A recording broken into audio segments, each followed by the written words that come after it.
Radio Free 102.3 KJLH. I always feel like I'm in some weird movie when we play that drop.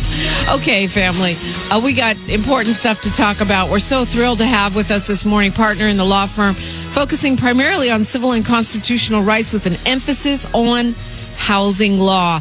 She also focuses on business law, privacy law, real estate litigation, and appellate litigation. Attorney Frances Campbell is joining us. Good morning. Good morning. How are you? I'm blessed. Thank you so much for waking up early with us today and being on the show. You know, there's a lot of confusion going on, and I'm sure you're already hearing it in your law practice. There absolutely is a lot of confusion. Every city and county has been issuing rules and orders and emergency proclamations so quickly that it's really hard to keep them all straight. So that's kept us very busy, just trying to stay on top of them.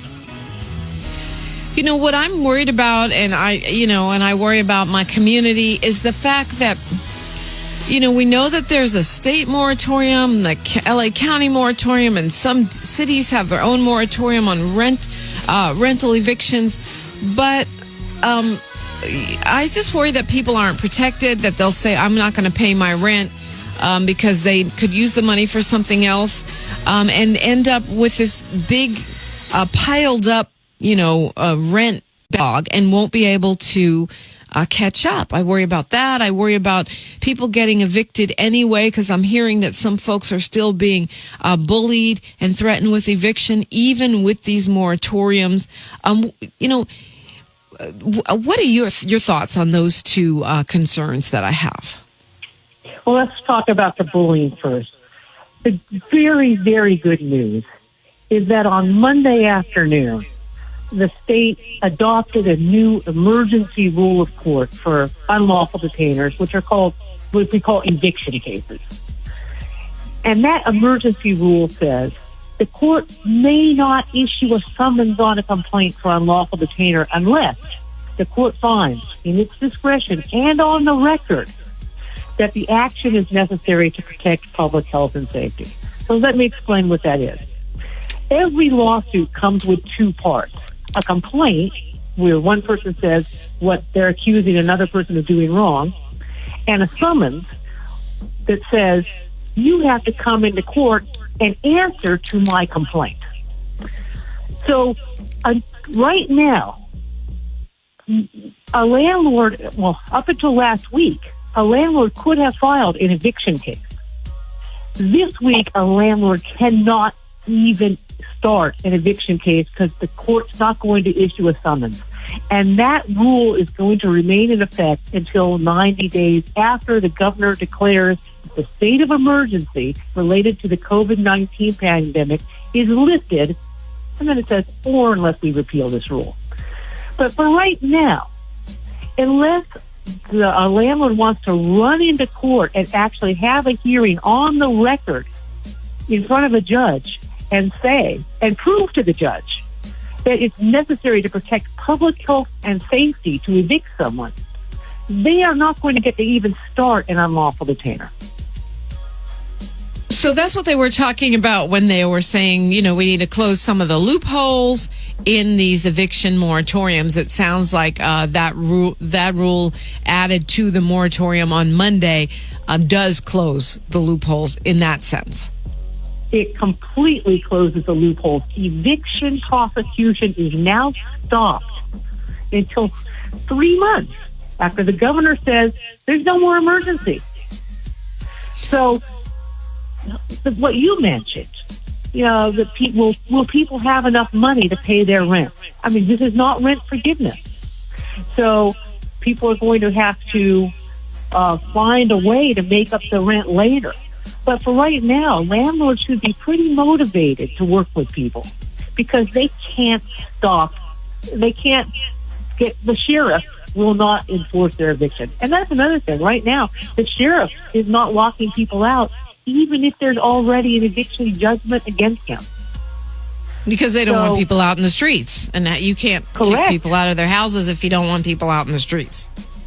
What kind of disaster would that be if the sheriff shows up and starts evicting people, where are they going to go? Right. So right now, people are pretty safe from evictions. And this is statewide. It doesn't matter what your city, because different cities have different, versions of their own protections, some stronger than the state, but mostly not as strong, right? That's absolutely correct. This applies to the entire state of California. And it's not just limited to residential. It's residential and commercial. It's any type of eviction action. So that means your business can't get kicked out on the street right now either. Absolutely. That's what it means. Your businesses are going to stay right there. Now, you're worried about bullying. Yeah. The answer to that, I'm worried about that too, because that is, what a desperate landlord might do. Personally, I don't see why a landlord would do that. A bad personality. Also, maybe, I don't know why they think they could get a new tenant right now. But there are bad actors out there. And particularly in Los Angeles and Santa Monica and Culver City and the county of Los Angeles, where people are under rent control. Some people are paying very, very low rents. Right. And landlords are motivated to get them out so they can charge market rent. So people have to know, don't be bullied. Whatever your landlord's telling you about, you're going to get evicted. Right now, that's simply not true. If a landlord just says, here are my goons, you're going to be locked out, call the police, because that is a crime. And the police should also be very motivated to keep people in their houses right now. Even under rent control. That's a great point. So now what does vary a lot from city to city is what happens after it's not an emergency anymore. The state is saying they won't enforce evictions for 90 days after, but what each city would do as far as, how long you have to pay that money back in order to make it right so that after that 90 days is up, you don't end up out on the streets. That changes from city to city, right? That does change from city to city, but understand these are affirmative defenses to evictions. So an affirmative defense to an eviction is unlike this new rule, which is amazing. It means you have to go into court and prove that the reason you couldn't pay the rent was because of COVID-19. Now, I don't know what other lawyers do, but in my firm, we try everything to a jury. Do you really think in October, November, whenever these things start rolling again, that a jury is going to sit there and say, well, no, I think you had the rent? See, I don't see people getting evicted right now by juries. Juries don't like to evict people unless they really feel like the tenant is doing something wrong. Where a tenant has tried to pay the rent, where the tenant has lost their income, I think juries are going to be very reluctant to evict in this entire year. And remember, it's just because this emergency rule ends 90 days after the governor declares that the state of emergency is lifted, that just means we start up again. So that means 90 days from wherever, let's say when that will be October, that's when they can start again.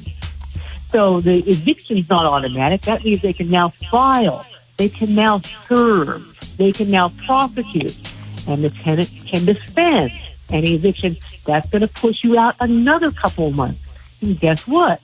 Maybe even longer, because there's no jury trials anywhere in the county. Jury trials are going to be backed up for months. My best estimate is that we won't have an unlawful detainer jury trial for at least till the very end of the year.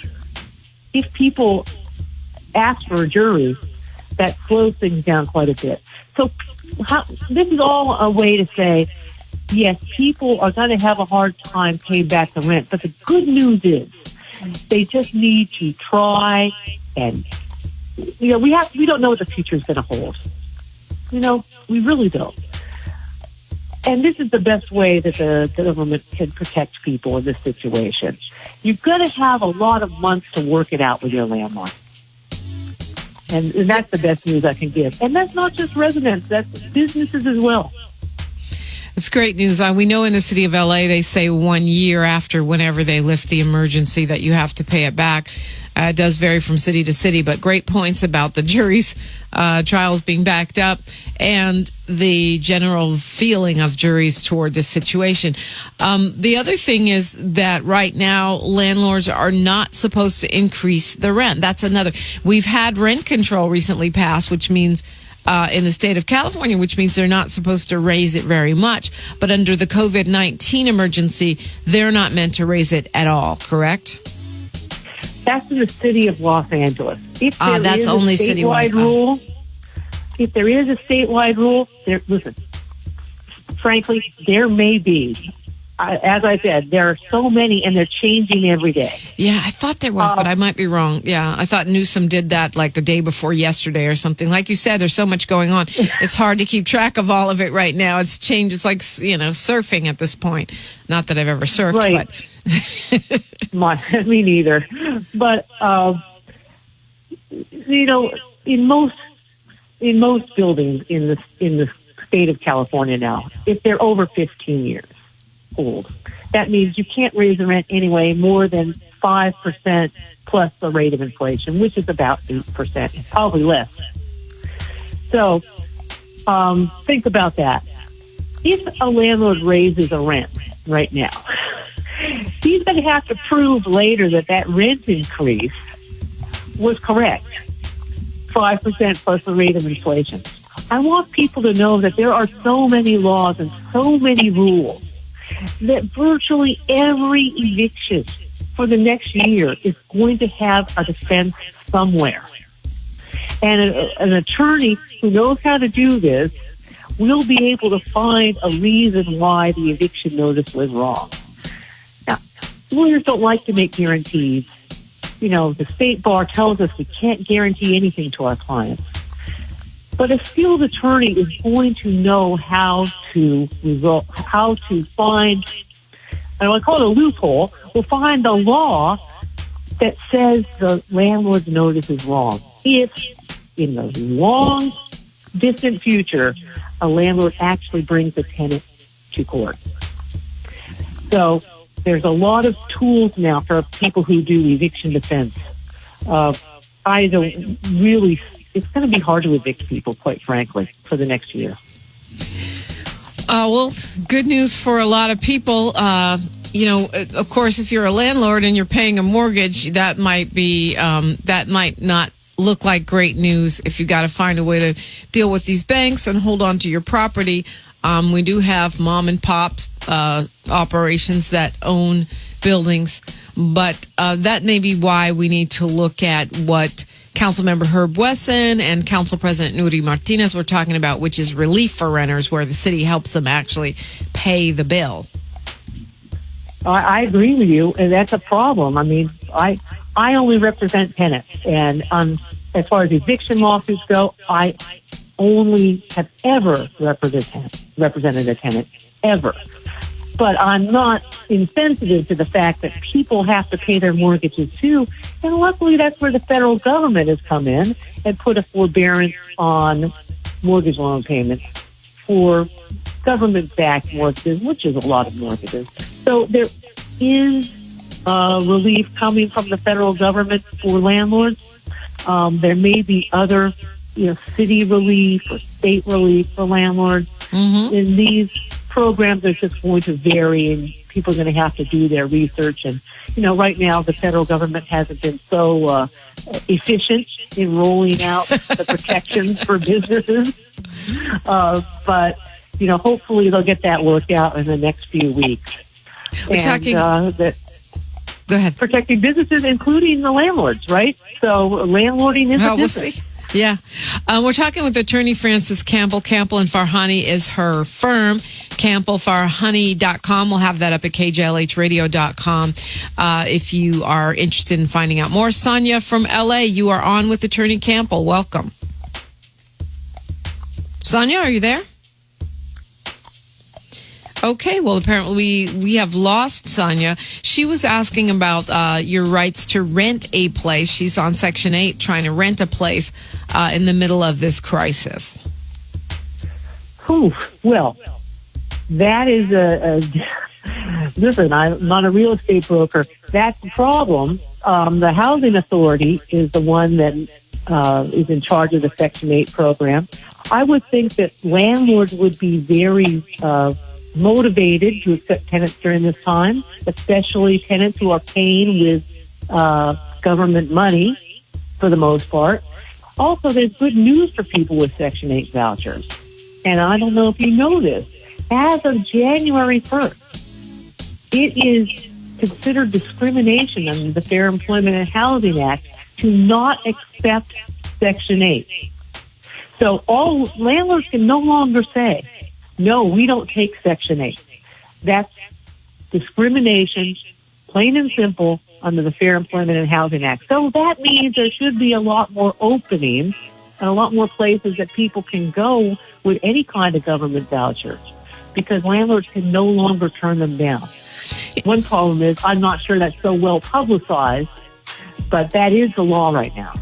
Well, you know what? I had read that. I just didn't know what it meant. I thought it was sort of this esoteric thing where it's, okay, it's discrimination. I didn't realize it meant that if a landlord doesn't take you into their apartment because you're on Section 8, they are actually committing a crime. It's not a crime. It's a civil wrong. It's called a tort. That's what the lawyers call it. So it's a violation of the Fair Employment and Housing Act. Just like if a landlord says, no, I don't want to rent you because you're disabled, or I don't want to rent you because of your race or because of your age. The landlord can't do that under the Fair Employment and Housing Act. Now there's a new category.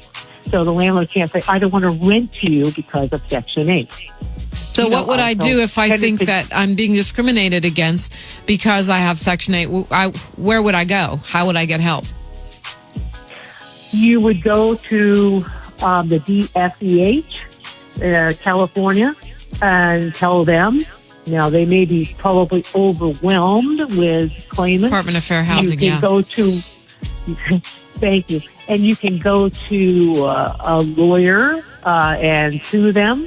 That's unfortunately takes a long time, right? Lawsuits do take a long time. Right now, it's the same as if you went to rent a place and the landlord says, I'm not going to rent to you because of your race. You say, what do I do? Unfortunately, there's no calling the police and say, tell this guy he's got to. It's the law. All tenants can do is be informed about it and maybe try to reason with the person. I know that's probably pie in the sky, but that is one thing that we have right now that a tenant can do. That's amazing. It's funny. What I'm thinking about when you're saying that is how our president, 45, has been sued a couple times for not renting to African American and Latino people, and lost twice, and was forced to take black and brown tenants.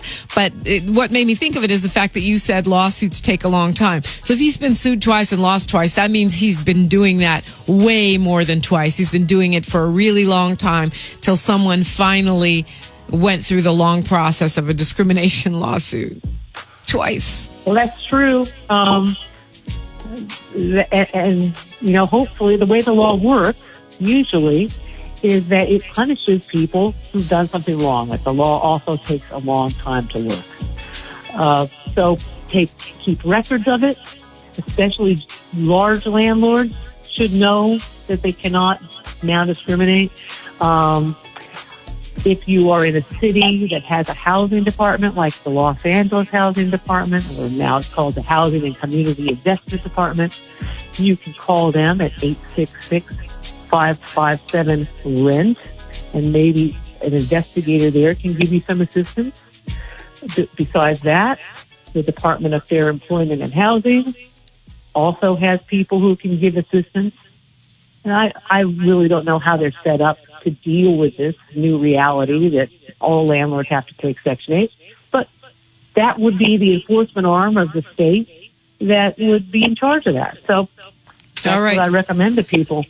For people that can't pay their rent because of COVID-19, my understanding from what I've read is that you have to notify your landlord in writing that you cannot pay because of something related to COVID-19. You know, you've lost some income, or you've lost your job, or you have more expenses with childcare, or whatever the reason might be, something related to COVID-19 in writing. All the laws on that are different from city to city. Some of them say you have to notify within 7 days. That's the county rule. I don't know how they're going to enforce that. Some of them say you have to give proof. Some of them say you don't. I would just recommend to any tenant, whatever city you're in, I mean, you can research your own city's laws or the county laws, but I would recommend that they, in writing, send their landlord an email. Say, I can't work now because of COVID-19. Something as simple as that, to let the landlord know that's what's happening. You know, if you work for some place that's a restaurant, you know, the landlord knows. They can see for themselves that this business is closed down. I don't think that courts and juries later on are going to be too exacting with the tenant saying, well, you didn't send a pay stub. Oh, you should have sent your bank records. I just don't think that's going to be how it works out. So it's more about communicating in that sense. Yes. Right now, communicate with the landlords. Remember, the landlords are also going to be suffering because, as you mentioned, they can't pay their mortgage. They're going to want to work with people normally, normal landlords. I can't help you with the abnormal landlords. You're just going to have to stay and endure their bad personalities. But most landlords are going to understand and work with you because they need the income for their own businesses. Attorney Frances Campbell, let's talk to Mike real quick from L.A. Got to get to a break, but I want to get to Mike first. Hi, Mike. Good morning, Dominique. Let me start by saying that I'm not a lawyer. But when you talked about the discrimination thing, I think Byron Allen just went to the Supreme Court on that one. Yes. They shot that down. Well, That's they made it harder. Point. Yeah. Well, okay. All right. Not impossible, but harder, yeah. Yeah, okay. And, the attorney says that she represents tenants now. I'm glad she made that point to the tenants. Okay, and Mike, what's your question? She doesn't work for free.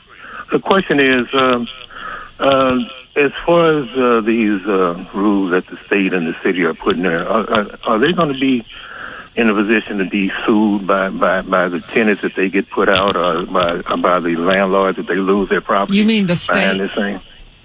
Huh? You mean the state? The state is the state in position to be sued, I'm saying. Okay, thank you, Mike. So he's asking, can people sue the state if they lose their places, either landlords or tenants?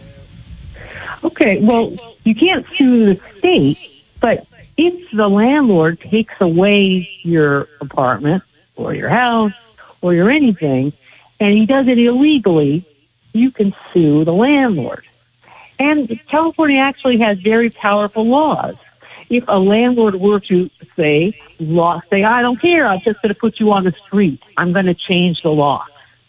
California has a very strong law that prohibits that, both on the criminal side, the crime, and on the civil side. You can sue the landlord and get damages. Now, what are your damages? If, for example, you have an apartment that's rent controlled, and a lot of Los Angeles is rent controlled, and let's say your rent's really low. A very simple example: your rent's $1,000, but the landlord could rent it for $2,000. Well, if the landlord locks you out, he's basically stolen $12,000 a year from you. So you could sue to get that money back, and your damages, which is, what the law tries to get you, is $12,000 a year for as long as you would have been there, except for the landlord locking you out. So lawyers should be interested in taking those cases. I mean, that's a lot of our practice. We do a lot of lockout cases. And many lawyers work on a contingency. So I don't wish for anyone to be locked out. But we do have these tools if that happens. Okay, 5:46 in the morning, continuing our conversation with Attorney Frances Campbell. If you've got a question, 520-KJLH, 520-5554. Campbell and Farhani is her firm, and she deals a lot with representing renters, tenants. A lot of people confused in various kinds of situations under this COVID crisis, and she can let you know whatever you might need to know about your situation. 520-5554. Just add an area code on the front. It's radio free, 102.3 KJLH.